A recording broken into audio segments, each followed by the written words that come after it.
présentatore, quelle ironie. Yo, man! Yeah!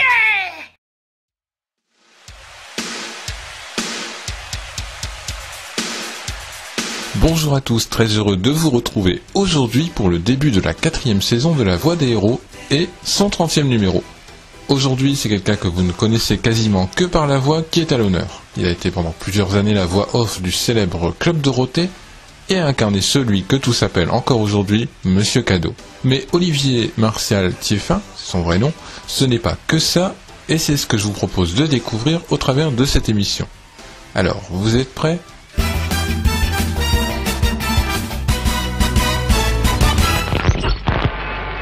Bonjour à tous, heureux de vous retrouver sur Annie Musique. Alors aujourd'hui je suis en compagnie de Olivier Martial Thieffin.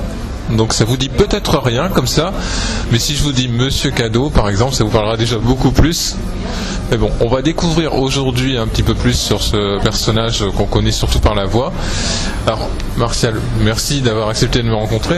C'est un plaisir, il n'y a pas de problème. Alors pour commencer, est-ce que vous pourriez nous parler de votre parcours avant d'arriver dans la bande AB de production? Donc moi je viens de la radio et j'étais un fou de radio. J'ai commencé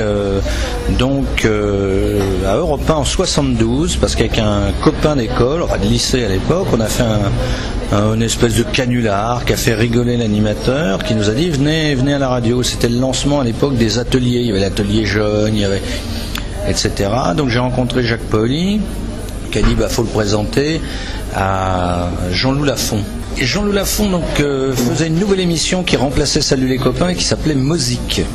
Et donc très vite je suis devenu, mais c'était un surnom, c'était pas une activité, le producteur de Mosique, parce que je donnais mon avis, il faut faire comme ci, comme ça, etc. Donc un peu comme un producteur. Puis très vite j'ai eu une rubrique, une chronique dans laquelle je m'occupais de gadgets, comment dépenser son argent de poche. Donc j'ai fait ça à Europe, tout en continuant mes études. Et puis quand j'ai eu mon bac, je suis parti vers le cinéma, parce que je rêvais d'être comédien. Donc j'ai pris des cours. Et parallèlement à ça, j'ai commencé à tourner un peu, mais dans de très mauvais films. Et j'en ai fait 2. Qui sont pas à retenir, et un qui est assez intéressant, que j'aimais beaucoup, qui s'appelait Peut mieux faire d'Hervé Bérard, qui était un court métrage d'une demi-heure, mais qui l'a collé à 2 autres films, ce qui fait qu'au final ça fait un film d'1h30 qui est sorti en salle, mais je sais plus comment ça s'appelle, et voilà, ça c'est mes débuts au cinéma. Bon, et en fait très vite je suis retourné à la radio avec les radios pirates. Des radios pirates je suis passé à Radio 7, et de Radio 7 à RFM, où on a créé RFM. Je suis un des créateurs avec Patrick Meyer d'RFM. Ça c'est vraiment mes heures de gloire. C'est là que j'ai donc le Martial Show, etc. Et puis quand RFM a été brouillé, je suis allé à une radio qui s'appelait le Poste Parisien. Et c'est au Poste Parisien que je travaillais, je faisais les matinales, 5 jours par semaine. Le samedi, je préparais l'émission du dimanche matin, et le dimanche matin, on recevait une vedette. Et donc un jour, Jean Bigot, qui n'est plus de ce monde, mais qui était l'attaché de presse de Dorothée, me dit: est-ce que tu recevrais Dorothée? Et je lui dis: écoute, pourquoi pas, moi ça me passionne pas, mais mon meilleur ami est fou d'elle, et comme il participe à l'émission du dimanche, faisons ça. Alors Dorothée est venue, était très à l'heure, c'était parfait, et elle était accompagnée de Jean-Luc Azoulay. Jean-Luc était assez impressionné par l'émission, donc il m'a demandé de travailler avec lui. Et j'ai mis en fait plus de 8 ans à accepter, parce que de fil en aiguille, moi je continuais la radio, je faisais de la télé à côté. Et puis après la télévision, j'ai commencé un peu à l'écriture avec le monsieur qui est là, qu'on ne voit pas parce que c'est de la radio. Mais donc Jean-Jacques était le premier à me mettre à l'écriture quand même, on peut dire ça. Voilà. Donc j'aimais beaucoup écrire et je me suis dit voilà, j'écrirais bien. Donc toujours avec Jean-Jacques, donc Pasquier, que vous ne voyez pas sur votre écran, toujours avec Jean-Jacques, on a fait une émission qui s'appelait Béton Bidon. Je me suis beaucoup amusé. Et de fil en aiguille, un jour j'ai accepté d'écrire. C'est-à-dire que Jean-Luc Azoulay m'a proposé de commencer à écrire en 88 ou 9, quand il a lancé Salut les musclés. Et j'ai écrit, je sais pas, un des premiers celui musclé qui s'appelle Le téléphone de Justine, ça je me rappelle, parce qu'après j'ai écrit tellement d'épisodes que je ne sais pas. Mais, et donc, il m'a fait revenir en 92 en me disant, on lance Hélène et les garçons, etc. Et j'ai commencé à écrire du Hélène et les garçons. Et d'autres séries, un peu, etc. Et il m'a dit un jour, oh là là, dans l'émission, quand on offre les cadeaux, c'est un magnéto enregistré par Ariane, c'est pas personnalisé, c'est pas bien. Ça serait une bonne idée d'avoir quelqu'un qui donne le nom du gagnant, qui personnalise, enfin qui offre le cadeau, etc. Tu t'appellerais Monsieur Cadeau. Donc moi ça m'amusait parce que je ne faisais plus de radio, j'avais une petite frustration de ce côté-là, et je me suis retrouvé à ce que j'adore le plus, c'est-à-dire faire de la télévision sans qu'on me voie, ce qui est assez paradoxal, parce que c'est pour ça que j'adore la radio, c'est parce qu'on me voit pas. Et donc voilà, donc j'ai fait le Club Dorothée de 92 à la fin, donc 97, donc pas si longtemps que ça, mais c'est vrai que le fait d'être là tous les jours, tout le temps, ça a marqué les esprits. Et puis quand ça s'est arrêté, moi je suis resté dans la boîte parce que je me suis occupé de monter l'intranet du groupe. Et Internet qui démarrait, etc. Donc on a fait un site Internet, enfin voilà. Puis je suis parti en 99 et là j'ai pris mes activités de scénariste sous mon vrai nom, Olivier Martial Thieffin, et activité que j'ai toujours et qui me permet de travailler. Puis ce qui est un peu nouveau, c'est que là depuis un an il y a le théâtre, puisque j'ai écrit une pièce qui s'appelle Nettoyage de printemps, avec mon ami Jean-Michel Marcaille, et c'est Jean-Michel Vengère, pardon, Marcaille c'est un nom, Jean-Michel Vengère. On a écrit une pièce que joue actuellement en tournée Nelson Montfort, voilà. C'est la pièce qu'il a jouée à Paris l'année dernière et qui joue en tournée. Et puis on en a écrit une seconde qu'on est en train de monter, et puis voilà. Mais le théâtre c'est plus compliqué que tout le reste, et puis ça rapporte moins, alors c'est un petit peu plus délicat à faire. C'était une de vos premières expériences théâtrales C'est ma première expérience théâtrale, enfin c'est au lycée, oui, j'écrivais tous les ans j'écrivais la pièce du lycée de fin d'année, mais enfin on peut pas dire que c'était professionnel, voilà. Non là oui, ça a été la première, et bon on est content que ça s'est pas trop mal passé. Enfin, puis là, la tournée marche. C'est pas le succès de l'année, c'est pas la cage aux folles, mais ça se passe bien, quoi. Donc on est content. Voilà. Vous faites plaisir. Voilà. De toute façon, là, ça a été fait pour se faire plaisir au départ. Ça, c'était le but. C'était un peu pour avoir touché à tout, puisque moi j'ai écrit j'ai pas encore fait de film de cinéma, mais je pense que ça viendra un jour. Mais j'ai écrit pour la télé. Bon, en télé, j'ai pratiquement tout fait, puisque j'ai fait de la sitcom beaucoup. J'ai fait du documentaire. J'ai fait du dessin animé, donc voilà, j'ai à peu près touché à tout, quoi. J'ai fait évidemment de la fiction, comme on dit, de 20h50, de la fiction unitaire, de la fiction de série. Donc maintenant, voilà, disons que je me bagarre, parce que c'est dur aussi, mais bon, je travaille gentiment. Restez avec nous. La voix des héros revient dans un instant sur Animusique.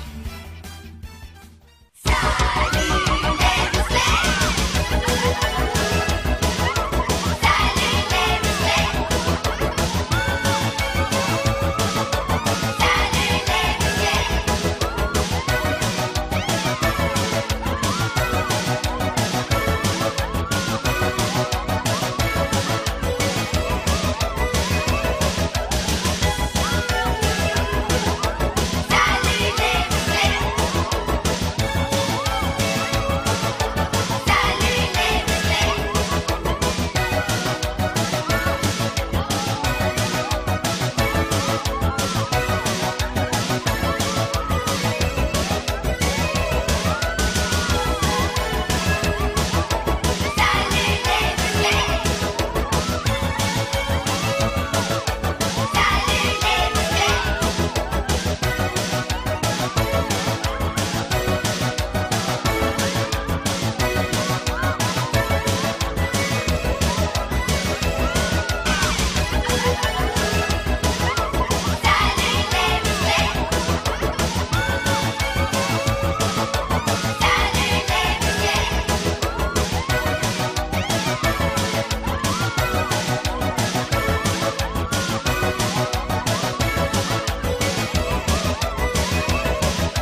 pour débriefer un peu tout ce que vous avez raconté là, parce que mine de rien, vous avez fait le tour là, ça y est presque. Voilà, c'est une chronologie. Voilà, c'est une chronologie. Alors, vous avez expliqué que vous aviez écrit des scénarios pour les sitcoms AB. Comment ça se passait l'écriture? Vous avez un cahier des charges Oui. Alors, moi je rappelle toujours, parce que c'est la meilleure leçon d'écriture qui m'a été donnée par Jean-Luc Azoulay, c'est il y en a un qui est là, t'en fais rentrer un autre, il parle, quand tu sais pas quoi leur faire dire, t'en fais ressortir un, t'en fais rentrer un autre. Et je trouve qu'il a raison, il y a une grande part de ça. Et puis voilà, donc le but c'était de faire rire. Alors le cahier des charges, bon, il y avait des règles, évidemment on ne pouvait pas faire d'extérieur, on devait bien sûr connaître les décors, on avait droit à un guest quand même, en tout cas sur les musclés on avait un guest ou une guest systématique, etc. Et puis il fallait essayer, suivant parce que des fois il fallait écrire très vite, parfois il m'est arrivé d'écrire un truc le lundi qui était tourné le mardi. Alors là il fallait pas faire de folie, mais quand j'écrivais un truc le lundi qui était tourné par exemple le vendredi, je pouvais demander des accessoires, des costumes un peu rigolants. Enfin on s'amusait bien, c'était vraiment... il n'y avait pas une routine, quoique, quoi. Je veux dire, j'avais des horaires de bureau, puisque j'écrivais sur place, hein, donc j'étais chez AB, j'arrivais le matin à 8h et je partais le soir, des fois 8h, rarement plus tard, mais voilà, des fois 9h, bon, enfin, c'était pas l'usine quand même, si c'était à refaire, je le referais. D'accord. Vous savez combien vous avez écrit environ d'épisodes Non, je sais pas. Je sais pas, mais je sais que rien qu'avec les sitcoms qui n'ont pas la plus haute cote à la SACD, parce qu'il y a des histoires suivant si on écrit 2 téléfilms, etc. Et je suis quand même sociétaire de la SACD. Donc j'en ai écrit beaucoup, ça c'est clair. Pour quelle série est-ce que vous préfériez écrire entre Les Musclés, Hélène? C'est évidemment Les Musclés, parce que c'était ce qui était le plus proche, à mon avis, du théâtre de boulevard, qui est un genre que j'affectionne particulièrement, et vraiment, c'était toujours agréable. Et d'ailleurs, j'ai gardé même des liens d'amitié avec Bernard Minet. Quand je dis des liens d'amitié, c'est que on se voit assez souvent, quoi. Donc ça, voilà. J'ai de très bons rapports avec Hélène, avec tout le monde, mais c'est pas forcément des liens d'amitié. Mais non, sur Les Musclés, c'était pas mal, parce qu'en plus il y avait beaucoup de possibilités. Voilà, j'ai bien aimé. Mais il y a d'autres séries que j'aimais bien aussi, toute la saga Premier Baiser, puis après je sais plus comment ça s'appelle déjà, j'ai un peu oublié. Le miracle de l'amour. Oui, non, alors sur Hélène, ça c'est très clair. Sur Hélène, je n'ai écrit que je crois, j'ai dû écrire les années fac. Voilà, j'aimais bien les années fac aussi. Mais sur Hélène, j'ai dû écrire le 12e épisode. Ça va peut-être le 15e, on s'en fiche. Et après, je me suis arrêté d'écrire pour Hélène un peu avant le 100e épisode, parce qu'après, la série n'était plus une sitcom, c'était devenu un soap. Et je ne regarde pas de soap, je n'aime pas les soaps, et donc je ne sais pas écrire non plus de soap.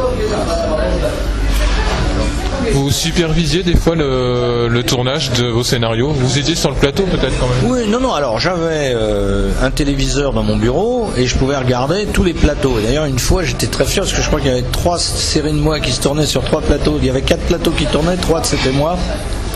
Ce jour-là, on a une certaine fierté, on se dit tiens, c'est pas mal. Mais non, sinon chacun son boulot.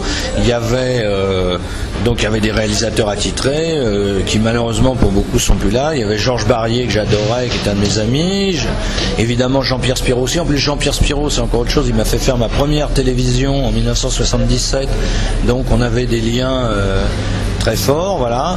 Et puis il reste Jacques Samin, qui est un très bon réalisateur, et Olivier, dont je ne sais plus le nom, il va m'en vouloir, mais voilà, bon. Mais moi je laissais faire. Moi j'écrivais, je me consacrais à faire mon épisode, et puis de toute façon, dès qu'il était fini, j'en écrivais un autre, donc voilà. Il y avait vraiment de grands noms en fait sur les sites comme AB en réalisation, en écriture, tout ça.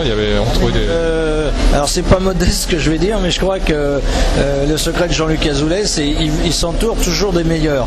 Moi par exemple, il m'avait pris au départ, c'était pour la radio, il m'aimait en radio, il me trouvait bon en radio, donc il a dit voilà, t'es bon en radio, je te ferai faire le truc de radio. Bon, mais je le décevais pas en écriture. Cela dit, maintenant, je suis quand même avant tout un scénariste confirmé et tout.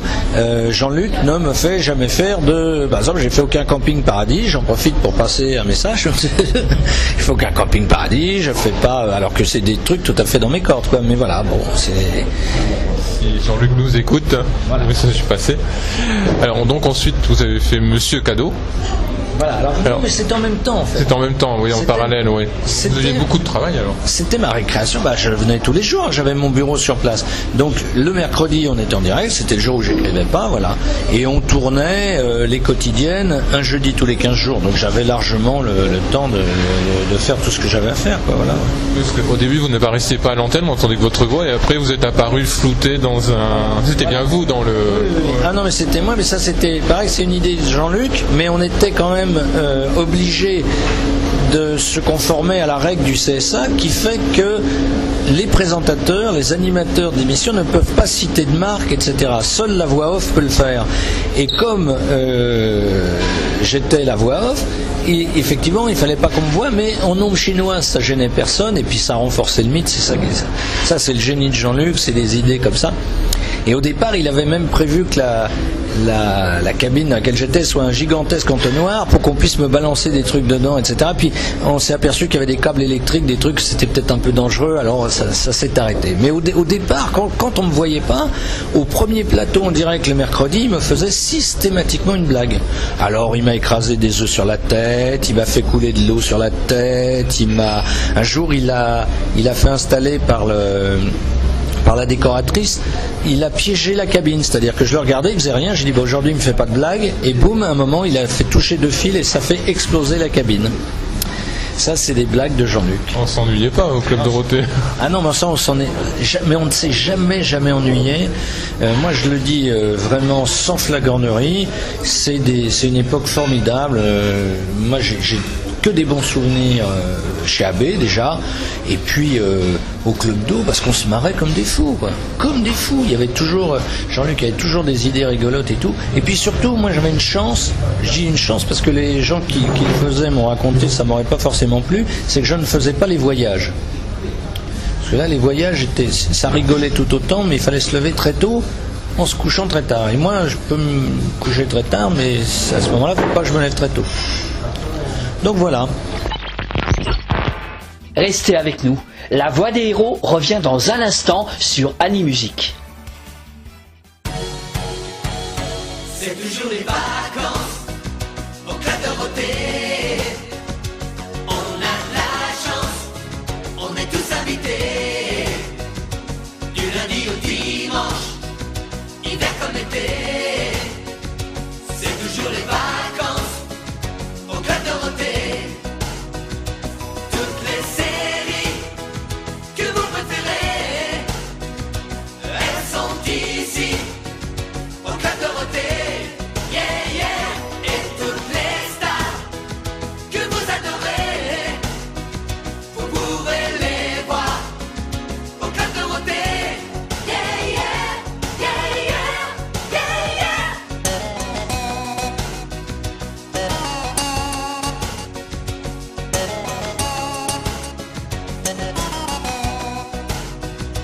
Toutes les séries que vous préférez, elles sont ici au Club Dorothée. Yeah, yeah. Et toutes les stars que vous adorez, vous pourrez les voir au Club Dorothée. Yeah, yeah, yeah, yeah, yeah, yeah. Voilà pourquoi le Club Dorothée toujours sera le rendez-vous préféré de millions de copains qui comme nous vont chanter. Numéro 1, vive le Club Dorothée. Numéro 1, toujours Dorothée. Yeah, yeah, yeah, yeah, yeah, yeah. Club Dorothée.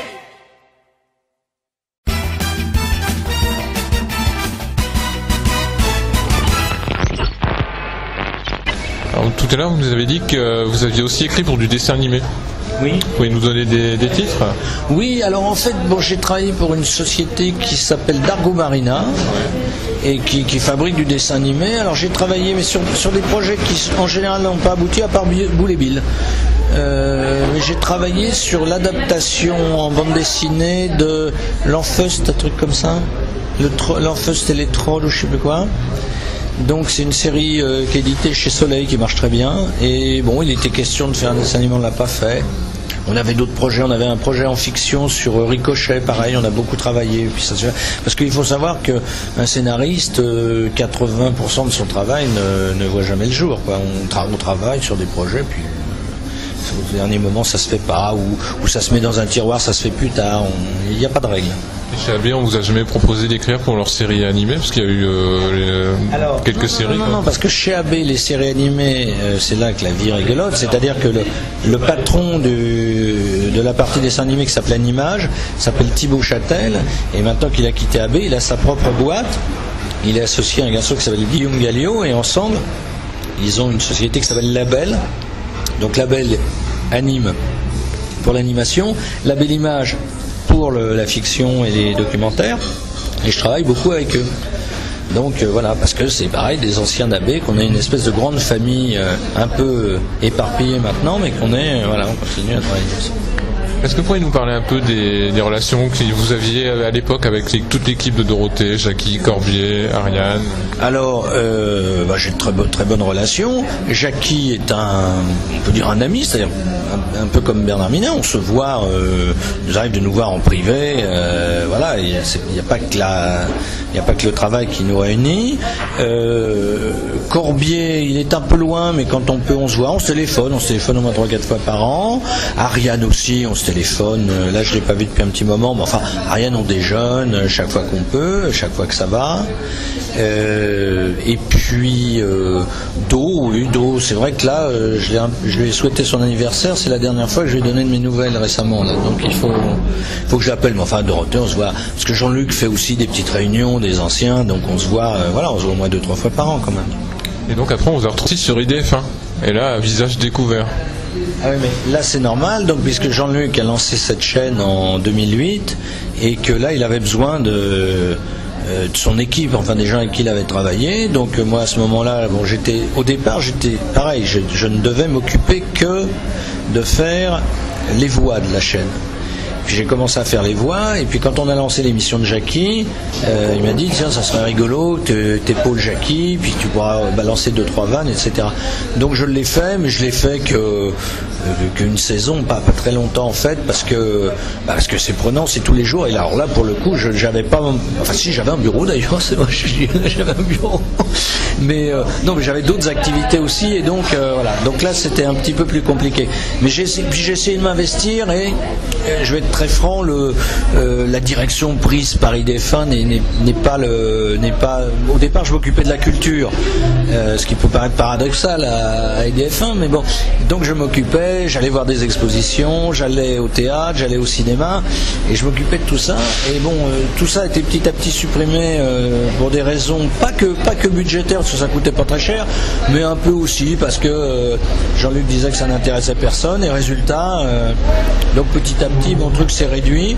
Et puis pour ce qui est des voix, il y a eu un moment où voilà, moi j'en avais un peu assez, on n'était plus très d'accord sur les tarifs, donc on s'est arrêté, quoi, voilà. J'ai découvert récemment un site qui s'appelle Wiki Club Do. Ah. Vous avez travaillé dessus, il me semble. Ah non. Non? Ah non. Ah, il me semblait pourtant que vous étiez cité dans les... Je suis peut-être cité, mais j'ai pas travaillé dedans. D'accord. Wiki Club Do. Oui. Toutes les anecdotes du Club Dorothée. Non, mais de toute façon, un jour, sur un site qui s'appelle, je sais pas quoi, cherdorothée.com, je crois, quelqu'un a écrit, parce que mon Facebook, donc comme ça vous aurez l'adresse de mon Facebook, c'est Martial Cadeau. Pourquoi Martial Cadeau? Parce que je m'appelais Martial, c'est mon nom professionnel, tout le monde en radio c'était Martial, et donc tout le monde m'appelle Martial, et comme j'étais devenu Monsieur Cadeau, Ariane m'appelait Martial Cadeau, et c'est resté Martial Cadeau, Martial Cadeau. Et donc ce qui fait que quand j'ai découvert Facebook, c'est un copain qui me dit bah tiens, va sur Facebook, il y a les anciens d'AB, on a fait un groupe. Oh, je dis c'est marrant. Donc j'ai mis Martial Cadeau, puisque tout le monde me connaissait sous ce nom-là. Et du coup, c'est resté. Et donc sur ce forum, quelqu'un a mis Martial Cadeau, c'est son vrai nom. Parce qu'il a son Facebook, c'est ce nom-là aussi, donc ce qui a beaucoup d'informations pour connaître la Oui, sinon j'aurais un nom bizarre aussi. Ouais. Voilà. Donc voilà. Donc parfois il y a des choses qui m'échappent. De même qu'une année, les musclés étaient mais là on était encore, le club Dorothée existait encore, et les musclés vont faire un gala, je sais plus où. Et Bernard m'appelle en me disant mais tu nous as pas dit que tu étais au gala aussi? Je dis mais pas du tout. Il me dit tu rigoles, c'est marqué sur l'affiche, animé par Monsieur Cadeau de TF1. Je lui dis mais c'est pas moi. Donc il y avait un escroc qui se faisait passer. D'accord. Bon, on va partir à sa recherche. Vous n'avez jamais été tenté d'écrire des chansons pour Abbé, vu la masse de titres qui sortaient? Alors, Jean-Luc Azoulay, sous le nom de Jean-François Porry, se charge de tout lui-même. Il n'y a pas besoin. C'est un bourreau de travail. C'est un type. C'est sûrement ce que j'admire le plus chez lui, c'est cette force de travail. Parce que la création, bon, je pense que je suis un petit peu créatif aussi, mais la force de travail derrière, ça, je ne l'ai pas. Et lui, il a un moyen. Enfin, je me souviens toujours qu'au début, il m'avait dit combien de temps tu mets pour faire un épisode. Je lui ai dit 5 jours. Il m'a dit moi je mets une journée. Et le jour où je suis arrivé en lui disant ça y est, je fais ça dans la journée, il m'a dit moi j'écris ça en 3 heures. Donc, mais il lui est arrivé là par exemple sur j'espère que je ne dévoile pas de secret de fabrication, mais enfin je sais que les mystères de l'amour là maintenant, je sais qu'il arrive à écrire un épisode de 52 minutes je crois en une demi-journée. Enfin c'est parce qu'il est dedans, il connaît parfaitement, il sait où il va, il dicte. Mais enfin bon, ça change pas grand-chose. Hein. Donc voilà. Non, c'est Jean-Luc, et c'est son génie. C'est un truc. Il y a des gens qui sont des bosseurs, des trucs. Lui, je reconnais fondamentalement que c'est un génie. Et que c'est un copain, je l'adore. Mais c'est aussi un patron, donc des fois, voilà. Restez avec nous. La voix des héros revient dans un instant sur Animusique.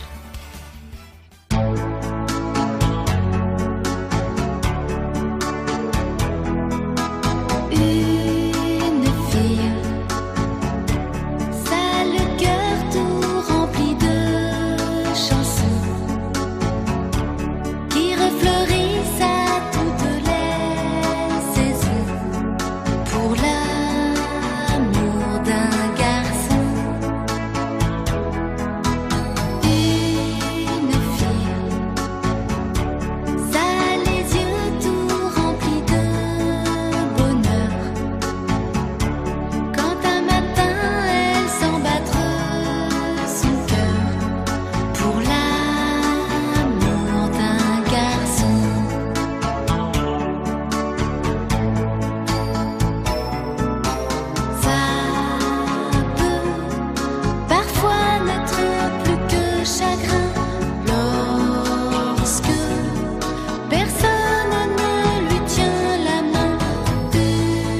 avez parlé de votre actualité actuelle, le théâtre. Est-ce qu'il y a des projets que vous souhaiteriez mener à terme prochainement ? Oui, ben non, le montage de cette deuxième pièce qui est en cours est important, puis sinon bien sûr des projets, enfin même des choses en cours, j'ai de l'écriture en cours, etc. Maintenant je parle jamais de ce qui n'est pas signé, donc voilà, mais bon, c'est vrai aussi qu'il se repasse depuis 2 ans, je refais en fait ce pourquoi j'ai une formation, c'est-à-dire comédien, et je me mets à refaire le comédien, parce que comme je suis quand même dans un milieu où il y a beaucoup de comédiens, que j'ai une de mes amies qui est une grande directrice de casting, qui est passée réalisatrice, elle m'a mis dans son film, et puis de fil en aiguille, voilà, donc je travaille comme comédien de temps en temps. Mais je cours pas après non plus, quoi. Mais enfin, bon, elle me dit tu vas là, tel casting, etc. Puis j'y vais, des fois on me prend, des fois. Ce qui explique par exemple en ce moment que j'ai la moustache, et parce que j'ai la moustache et les cheveux longs, parce que je tourne un film dont je ne sais même pas le titre et dont je n'ai d'ailleurs toujours pas reçu le scénario. Et c'est embêtant car nous tournons dans 15 jours. Et donc voilà, où je fais un bouffe, m'a-t-on dit, donc je me suis fait une tronche de bouffe. Voilà. C'est le don de métamorphe des comédiens. Ah, il faut. Il faut, ouais. C'est pas Robert De Niro non plus. Hein. Et vous travaillez toujours pour Jean-Luc Azoulay actuellement? Non, actuellement non. Oui, enfin je pense que on a peut-être fait le tour là actuellement, parce que autant bon comme scénariste je serais pas contre. Peut-être, bon, s'il m'appelle pour jouer un rôle dans un truc, peut-être. Rien n'est fermé, mais c'est vrai que bon, voilà, en ce moment. Et puis bon, faut être clair. Je suis professionnel, donc ça implique, voilà, je fais pas du tout d'amateurisme, mais c'est vrai que les budgets très serrés, pour ne pas dire plus, de IDF1 ne me conviennent plus. Alors pour finir, est-ce que vous avez sûrement des anecdotes à raconter aux auditeurs qui gardent une tendresse particulière pour les 10 années de Club Dorothée? Alors, j'ai une bonne mémoire, je me rappelle toujours des trucs, mais en cité comme ça, en situation, il y a toujours des trucs qui me reviennent. Maintenant, raconter quelque chose de très particulier, je sais pas qu'est-ce qui vient. Si une fois, je me souviens, on avait fait de la neige. Donc on tournait dans ce qu'on appelait la maison de vacances, qui était en fait un faux décor de maison de campagne qui était à l'extérieur du plateau. Et donc on était censé être en vacances. Il avait neigé, évidemment, on a dû tourner ça fin novembre, il neigeait pas. Et donc la décoratrice a mis de la fausse neige. Mais il faut savoir que pour faire de la fausse neige, il y a plusieurs solutions. La plus économique, c'est de mettre du sel fin. Et donc elle a mis du sel partout. Moi j'ai pas fait attention, donc j'aime bien marcher toute la journée pendant l'enregistrement. Et bien évidemment ça m'a coûté une paire de pompes neuves. Donc voilà, ça c'est un petit souvenir comme ça. Mais sinon il y en a des centaines. Il y a une fois où je suis arrivé une seule fois en retard à l'émission. Et je suis arrivé, je me suis assis et j'ai mis mon casque au moment où Dorothée disait « Alors monsieur Cadeau, comment allez-vous » C'est vraiment comme ça, c'était...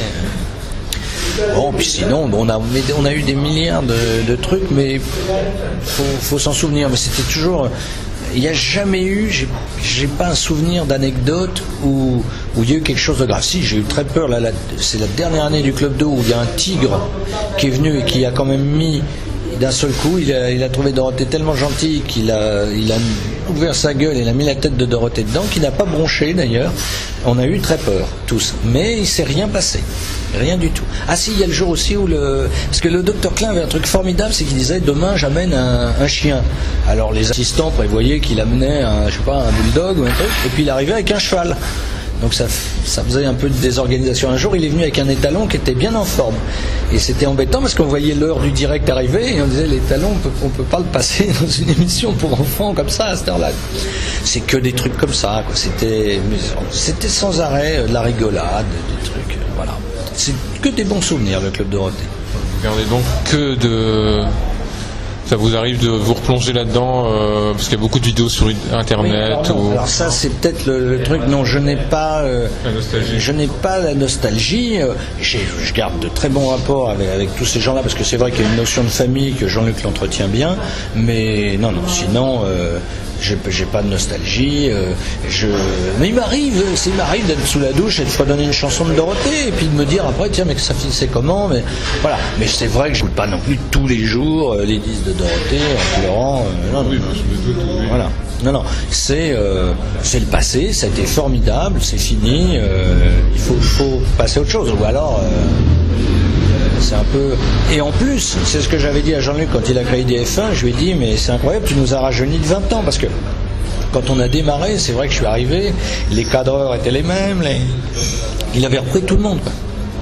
Oui, il y avait même Dorothée est revenue avec Dorothée, Patrick, il manquait que Corbier en fin de compte. Oui, alors Corbier, mais parce que Corbier était parti un an avant la fin du Club d'eau aussi. Il est venu à la dernière du Club d'eau, mais il n'était plus là la dernière année déjà. Lui, justement, il voulait couper les ponts, il n'en pouvait plus, quoi. Parce que c'est vrai que, mais même aujourd'hui, je veux dire, vous m'interviewez parce que j'étais au Club Dorothée, quoi. Et des fois, bon, nous, c'est vrai qu'on a tourné la page, on est passé à d'autres choses, quoi. Mais ça veut pas dire que la porte est fermée. Je continue à apprécier. Et ce que j'ai fait, je revendique ce que j'ai fait. Ça, y a pas de, je n'en ai absolument pas honte, bien au contraire. Il n'y a pas à avoir honte puisque vous avez fait quelque part de merveilleux souvenirs à... Oui, c'est vrai. Alors je me suis aperçu de ça il n'y a pas longtemps, en ouvrant mon compte en banque. Là, j'ai ouvert un compte pas loin de chez moi à la Poste et effectivement, le monsieur qui gère mon compte m'écoutait, si je puis dire, au Club Dorothée. Donc voilà. Alors justement, pour finir, est-ce que vous pourriez passer un message avec... reprendre le rôle de Monsieur Cadeau pour nos auditeurs, juste pour conclure. Eh bien, bravo, vous venez de gagner une demi-heure d'entretien avec Martial. Merci Martial. Voilà, la voix des héros d'Olivier Martial Thieffin, c'est fini. Je vous donne rendez-vous très bientôt pour un nouveau numéro de votre émission sur Animusique. On se quitte bien sûr en musique, restez sur notre antenne car nos programmes vont, je l'espère, continuer dans quelques instants à vous distraire. À très vite.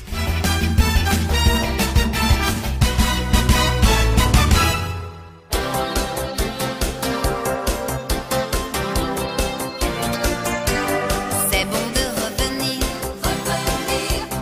là dans sa maison. Bon de redécouvrir,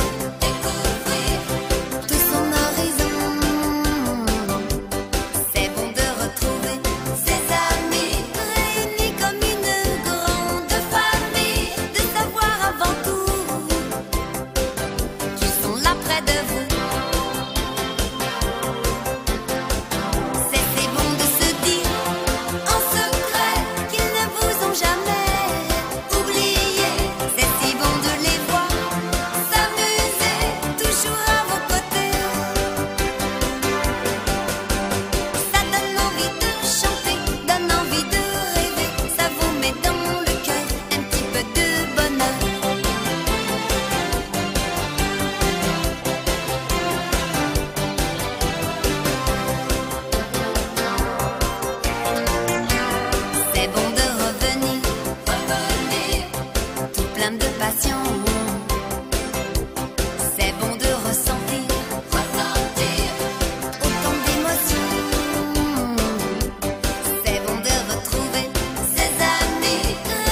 général, va falloir qu'elle y remise.